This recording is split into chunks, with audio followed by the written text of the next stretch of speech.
Hi everyone, this is Nancy at Paper Moon Tarot, and I wanted to do kind of a deck comparison here for two decks that are focused on Alice in Wonderland. The first is Alice in Tarotland by Loreen Muzik, and the second is the Queen Alice Tarot by Dame Darcy. And I don't want to make this a flip through as much as kind of a discussion of how different creators come to different decks to about the same topic. So basically, hopefully most of you have read or seen movies or cartoons or whatever of Alice in Wonderland and Alice Through the Looking Glass and know the basic story and the basic characters. So I thought it'd be interesting to look at how two deck creators interpreted each of the tarot cards in relation to that story and those characters. So first of all, just let's look at the two decks a little bit. Alice in Tarotland comes in a tuck box, pretty basic tuck box, and Dame Darcy, Queen Alice, comes in a more substantial hard-sided box with, sorry, I've got spare cards in there, with a magnetic closure. And Cheshire Cat there, I love the Cheshire Cat. So the boxing is different. I believe you can get some extras with the Alice in Tarotland, maybe a pouch or something like that. I just went for the basic. So the card quality, the Dame Darcy is glossy and bordered, and it's pretty sturdy, maybe 350 GSM cardstock. And I don't know if you can see the depth here, but definitely a thicker deck. The Alice in Tarotland, on the other hand, is a much more flexible linen cardstock. Both of them, to my mind, good cardstock, but of very different kinds. You know, the more, I don't know, I call it cardboardy, but it's not cheap cardboardy. It's good quality GSM cardstock versus the thinner, linen-y, almost make playing cards type of stock, although I think this is a little better than that. Anyway, so they're both standard tarot size. And let's take a look at the cards and try and figure out how the creators interpreted tarot based on Alice in Wonderland and Alice Through the Looking Glass.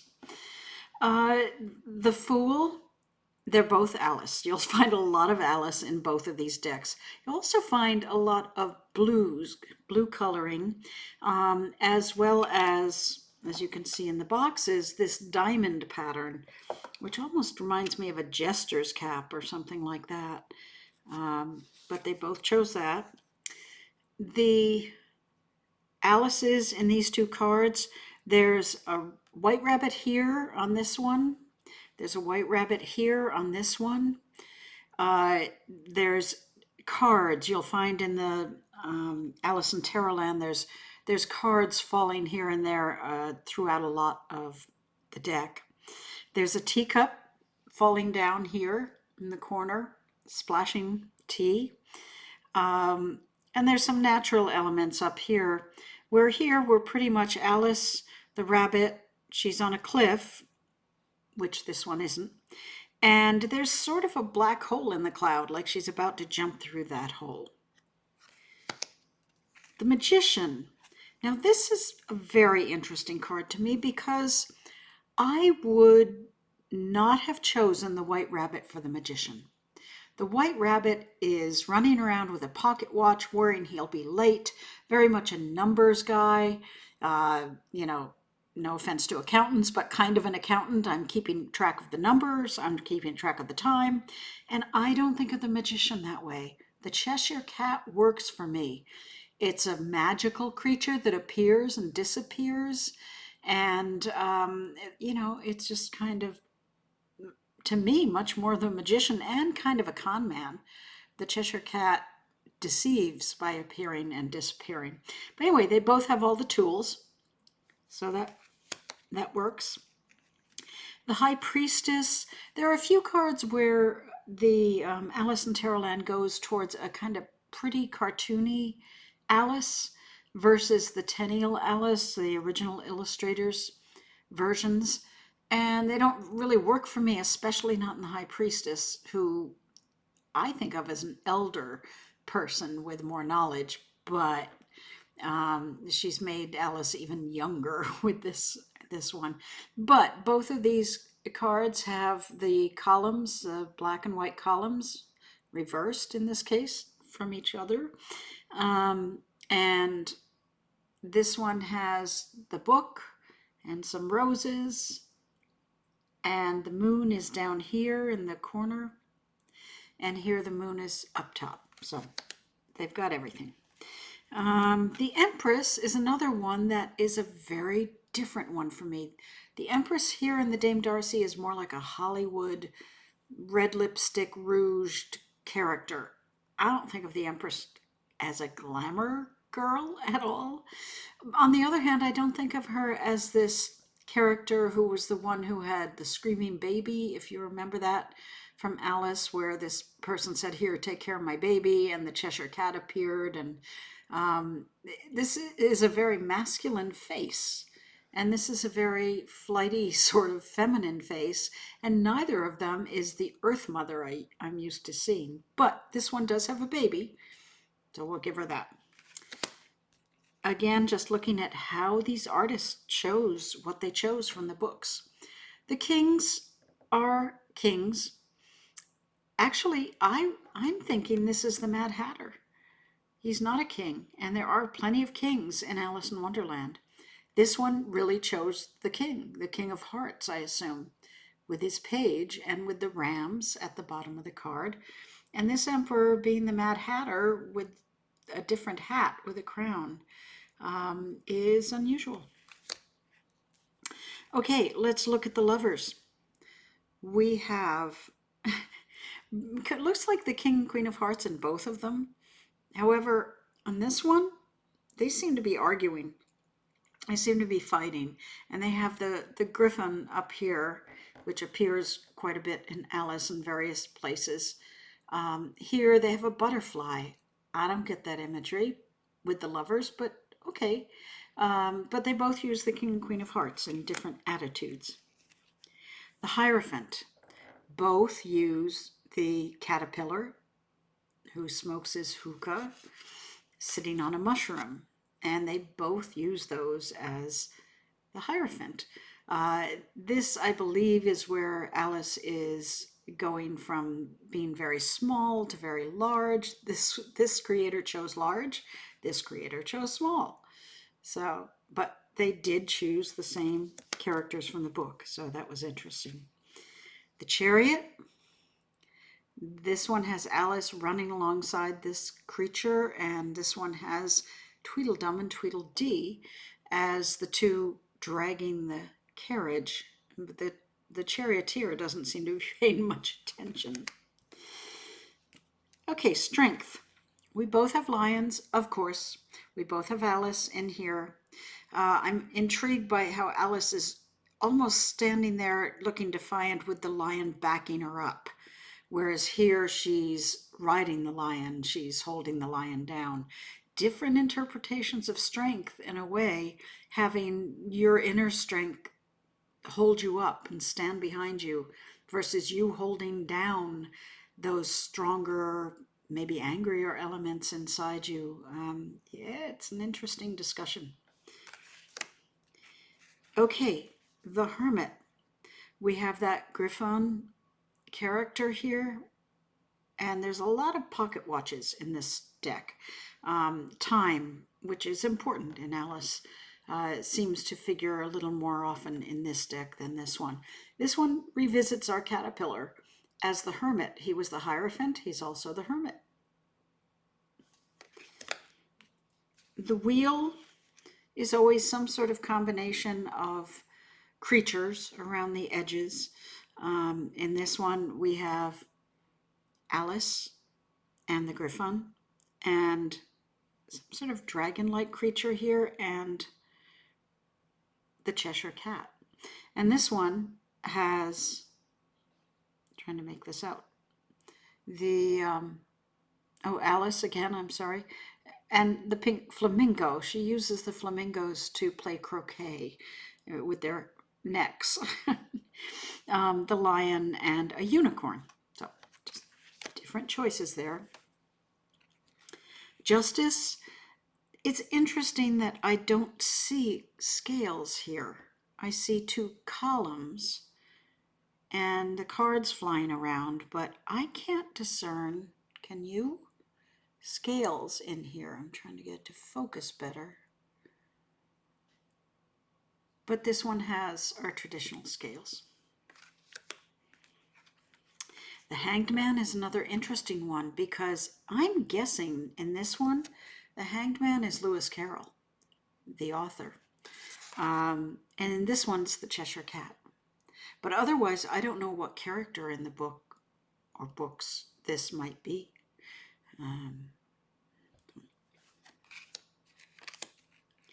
Death. This one, Dame Darcy uses the White Knight, who, remember, repeatedly fell off his horse. So, and kind of a comic character in a way, but death kind of makes sense if you're constantly falling off your horse. At some point, it's not going to go well for you. This one has the Queen, probably the Off With Your Head Queen, and Alice, and the Mad Hatter at the bottom. So. Temperance, both with Alice. I like in this one, she's got the eat me and the drink me vessels, you know, up top and up and down bottom. So she's making choices here or balancing food and drink. As someone who's been on a diet or two, I get that. Temperance here is a little trickier to figure out. She's got like two halves of a piece of fruit or a piece of bread. A little less clear to me. The Devil, it's interesting that the creators chose this same wild-looking creature, and I do not recall what that is from the books, but you may put it in the comments below if you do. Jabberwocky, maybe? Maybe it's the Jabberwocky. Anyway, this is Tweedledum and Tweedledee being held, restrained by this creature. And this is more of just Alice and the Mad Hatter being held in check by the same creature. So again, it's interesting to see where the creators chose the same characters to embody the same tarot cards and where they chose different ones. The Tower, I love this one where you've got this Tower of Teacups because you're in the Victorian, Edwardian, whatever time frame for this child to grow up in, and teacups and having tea in the afternoon and kind of the propriety of that all falling apart, which it kind of has when she went through the mirror, through the rabbit hole. She is in some place where those rules don't hold, and that's the whole Alice experience is the Tower, and I love that. And on the other hand, the Tower here is Humpty Dumpty, who fell off a wall and cracked, and that's very cool too as an interpretation of the Tower. So different choices, but they both make sense to me. The Star is reasonably straightforward. They're both pouring water, they both have stars, they're both Alice. The Moon, again, you know, she's got flamingos and the crustacean and the moon. This is two of the tortoises and the crustacean and the moon. So no dogs. I guess there were no dogs in Alice in Wonderland. Cats. There was her cat. Okay, The Sun, no babies, yay. Alice on Unicorn is the theme of this one, and this one has sunflowers, this one less so. I think it has one, but they're pretty similar. Judgment, both the White Rabbit. Again, interesting that they both went to that.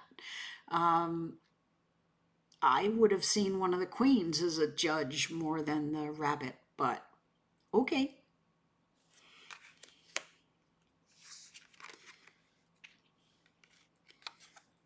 The World, they're both Alice. They both are surrounded by an oval. This one has the white rabbit peering in there. So just variations on Alice as the world. Okay, let's move a little faster. The Ace of Swords. This creator, Dame Darcy, uses a lot of roses when she has things around the wand. This is interesting. The Ace of Wands has a sort of gem-like heart, and that wouldn't be wands, would it? But something red. The Two of Wands. Now, who these people are around Alice with the two wands, I don't know their purpose in there.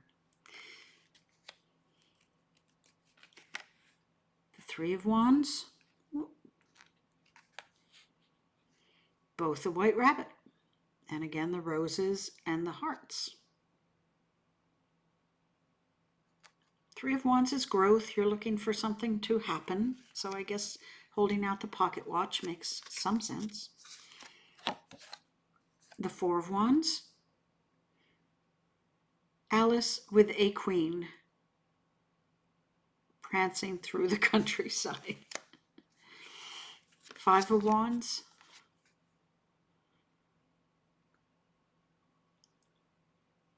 This one reminds me of, again, the croquet game that they play with the flamencos. So, and I'm sorry, I'm looking at the Six of Wands.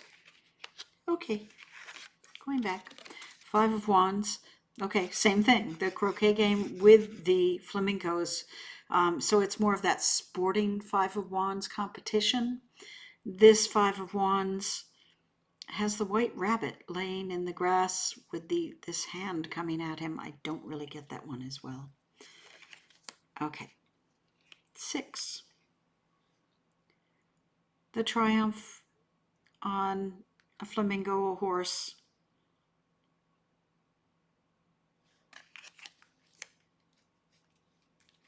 Seven.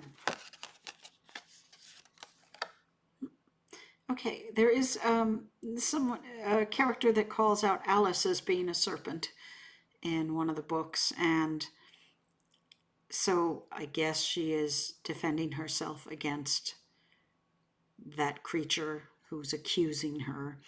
And this Seven of Wands is one of the toads, one of the sort of pages of the court. The Eight of Wands.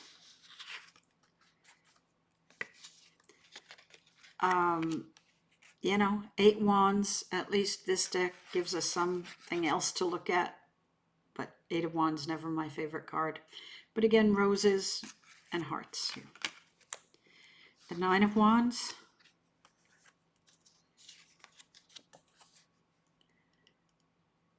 It's interesting that you've got a lion and a unicorn almost fighting here.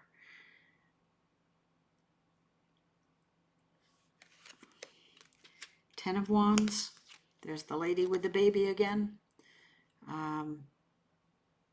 Burdens. If you want to see having children as a burden, I suppose that could be part of that reasoning. She is not happy with that baby. We know that from the story. Page of Wands. The large dog when Alice is little. And one of the courtiers. The Knight of Wands. Pretty much creatures on a horse. Now this one seems to be a unicorn. This one seems to be a horse. Okay, the Queen of Wands. Both of them have black cats. And again, we've got, hearts here for the Queen of Wands, which usually goes with cups. So I'm not really sure about that choice in Dame Darcy. King of Wands.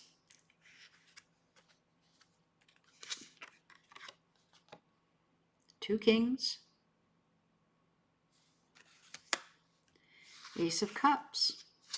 Both of them use teacups. I love that because, again, we're in that Edwardian, Victorian sort of time frame where tea time and tea and the kind of proper society were very important. Probably still is today. I'm not British, so you correct me. Maybe it's coffee time today.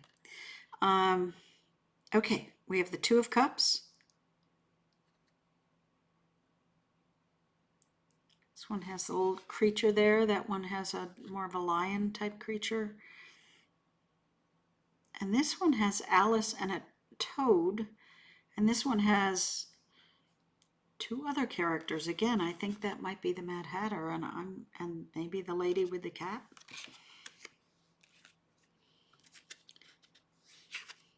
Three of Cups.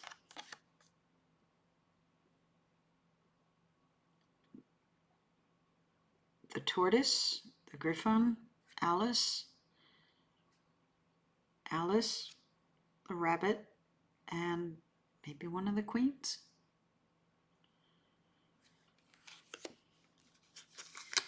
Four of Cups. More traditional here with her ignoring that cup.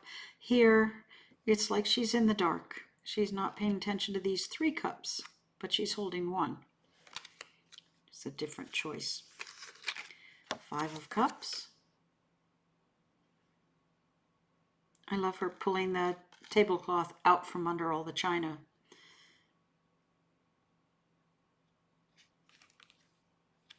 But again, we have the teacups here, so teacups seem like a common tool that each of these creators used. Okay, Six of Cups. Alice with her mother, that's kind of sweet. And then a couple of characters from the books. Seven of Cups. Some different choices for what's in the cups. What's causing illusions, but it's basically Alice with cups with different choices. Again, notice the light blue color palette in both decks. For whatever reason, the artist seemed to have gone with that. Eight of Cups. Alice is going to escape through the looking glass. She's getting away from what's not working for her by going through that. And the other deck chooses a toad going off away from the cups. I kind of like this one in terms of the books. Okay, the Nine of Cups. Interesting, you've got just the Mad Hatter here, but here you've got the whole tea party. You've got the Dormouse and, and Alice and the Mad Hatter. But the creators both chose the Mad Tea Party for the Nine of Cups. Ten of Cups. I don't know, Alice is just in the garden having a cup of tea. She seems happy over here. And the Ten of Cups here has a little more of a family. The King and Queen and Tweedledum and Tweedledee, and the courtiers has kind of the kingdom. Page of Cups.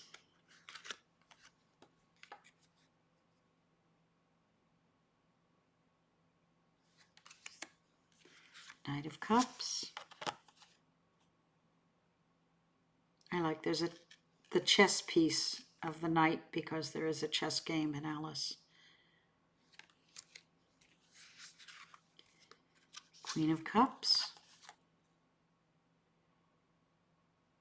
both with T.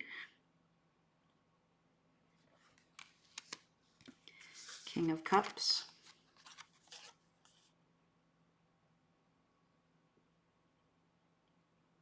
so I'll be fascinated to know in the comments below, again teacups, which deck you like. Which, does it make a difference, the interpretations, the card stock, the art style, which is different? One is very collagey and one is more original hand-drawn art. Okay, Ace of Swords, Two of Swords, Tweedledum and Tweedledee make a lot of sense for that. Two of Swords here, you know, it maybe the Eat Me, Drink Me would have made sense for the Two of Swords, but that's not there.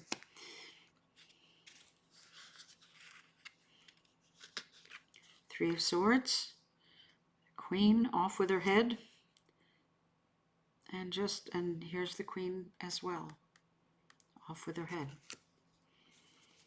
Makes sense for swords. It deals with the head, the mind. Okay, Four of Swords. Again, it seems like the White Knight falling off the horse, but he's not white, so it's kind of confusing. And the Four of Swords here, it's just a courtier or a page at rest.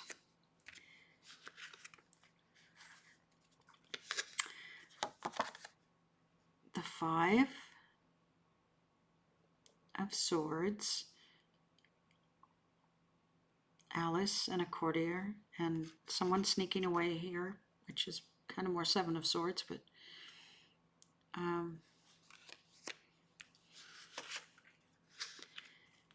Six of Swords, they're both going off in a boat.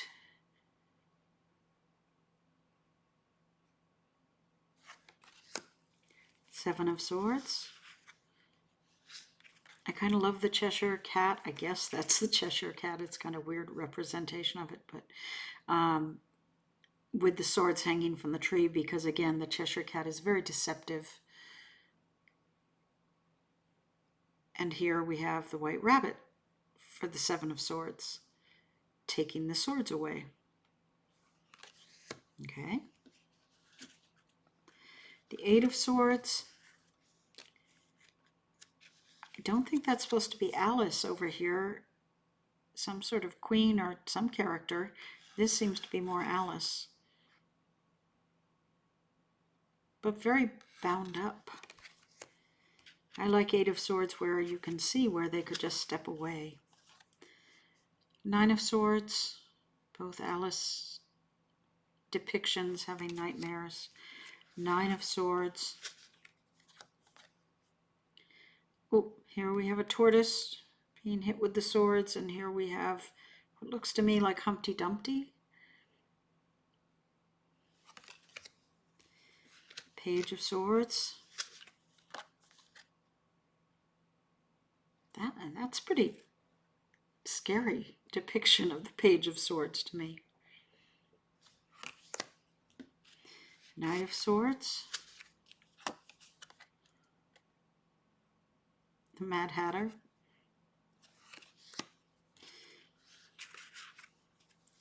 Queen of Swords. Interesting, this artist chose Alice to be the Queen of Swords, cutting the cake, and the other artist chose, I don't know, the Queen of Hearts to be the Queen of Swords. Anyway, one of the queens in Alice, I think the off with her head queen. But it does have sort of spades here, so that would be more swords. I may not know enough about my Alice queens. King of Swords.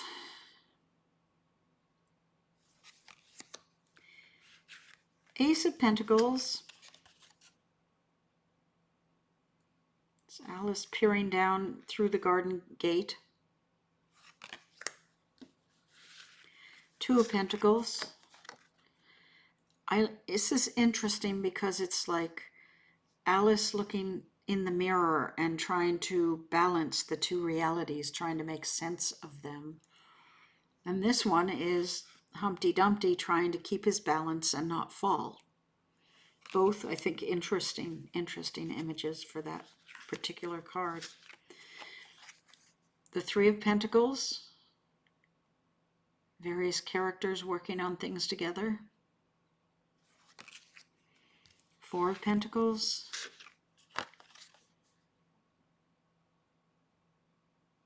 It's more a king being greedy with the money. Alice playing with the flamingo makes less sense to me, but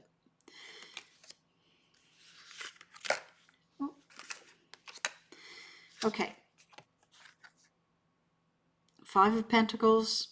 No traditional church here. Just Alice almost sitting in a puddle. And Alice with the toad looking at the church. Six of Pentacles.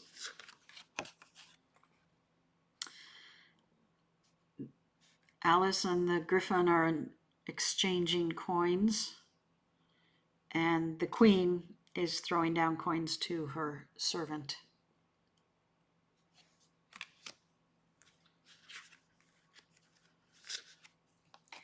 Seven of Pentacles.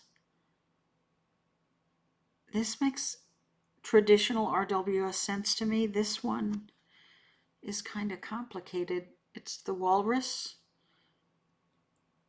And I assume that's the carpenter, the walrus and the carpenter, who both, you know, were in the same poem doing something together, but I'm not sure I get that reference. The Eight of Pentacles.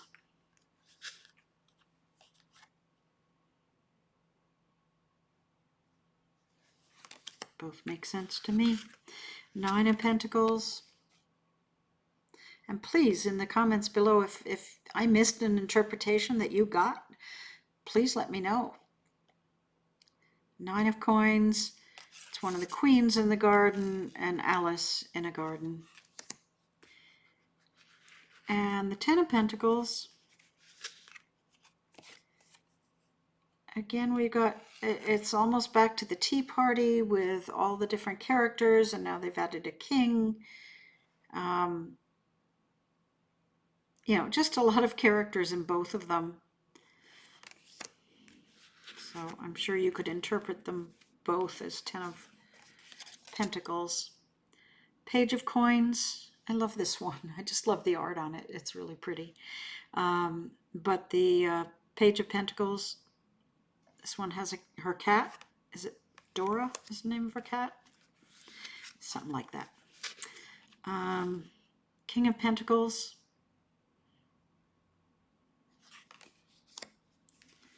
Queen of Pentacles.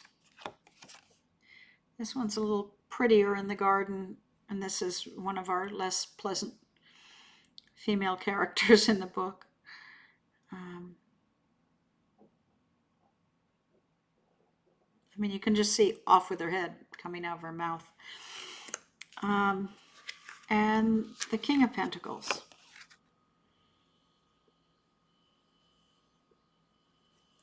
Okay, so those are the two decks. And I think they're both really fun and very much the same in some ways and very much different in others. So let me know which one you tend to like and why, and let me know if this was interesting to look at the way artists approach the same topic in a tarot deck. Thanks.